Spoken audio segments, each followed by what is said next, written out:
Hello family, তো কেমন আছো তোমরা সবাই? আশা করি সবাই খুব ভালো আছো, আমিও খুব ভালো আছি।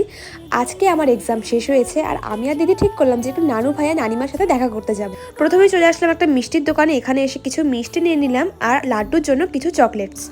আর আমরা কিন্তু ফাইনালি চলে এসেছি। এসে দেখলাম যে একটা দোকানে অনেক কিছু বিক্রি হচ্ছে, সেখান থেকে নিয়ে নিলাম আলু কাবলি আর সাথে ঘটি গরম। এটা কিন্তু খুব সুন্দর ছিল খেতে। আর লাড্ডুর সাথেও বেশ অনেকক্ষণ সময় কাটালাম, সবার সাথে কিছুটা সময় কাটিয়ে ফাইনালি আমরা এখন যাচ্ছি বাড়ি। আর মসলন্দপুরের মধ্যে এখানকার মোমোটা আমার খুব ভালো লাগে, তাই মোমো নিয়ে নিলাম। আর এখানকার স্যুপটাও কিন্তু খুব সুন্দর। আর তোমরা যারা রাজবল্লভপুরের দই ফুচকা খেয়েছো তারা তো জানো যে কতটা টেস্টি, তাই আমরা চলে আসলাম রাজবল্লভপুরে। এখান থেকে নিলাম দই ফুচকা। সত্যি বলতে রাজবল্লভপুরের দই ফুচকা আমার খুবই ভালো লাগে।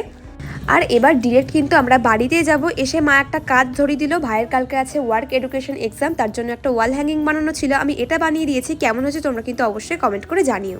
আজকের মিনি ভ্লগটা এতটুকুই।